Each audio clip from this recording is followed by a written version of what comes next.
چھپی ہوئی نہیں ہے۔ آج یہ ہماری بچی کے ساتھ یہ حادثہ پیش ہوا ہے، کل آپ میں سے کسی کے ساتھ بھی یہ ہو سکتا ہے۔ ہم میڈیا کی وساطت سے یہ بات باور کروانا چاہتے ہیں، سب سے ہم یہاں پر جتنے بھی ہیں لواحقین ہیں، ہمیں انصاف ملنا چاہیے، اور انصاف انشاءاللہ آپ بھائیوں کے تعاون کے ساتھ اگر آج ہم نے یہاں قبر کے حوالے نہیں کریں گے، دفنائیں گے نہیں، ہمارا یہ احتجاج ہے۔ آپ جتنا بھی جلدی ہو سکتا ہے قاتلوں کو فی الفور گرفتار کر کے ہمارے سامنے رکھا جائے۔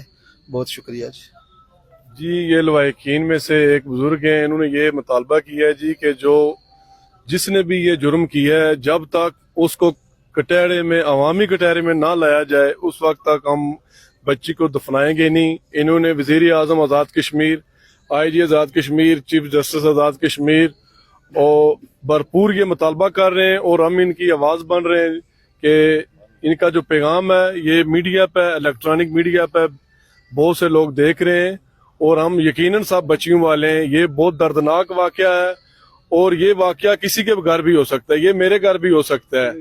تو انشاءاللہ تمام الیکٹرانک میڈیا، پرنٹ میڈیا، کھوئیرٹا کے جتنے بھی صحافی ہیں، ہمارے باہر سوشل جو ورکر کام کر رہے ہیں بیرون ملک، یہ تمام لوگ آپ کے ساتھ ہیں۔ پوری وادی بنا کھوئیرٹا کا ہر بندہ آپ کے ساتھ ہے۔ انشاءاللہ آپ کو انصاف ملے گا۔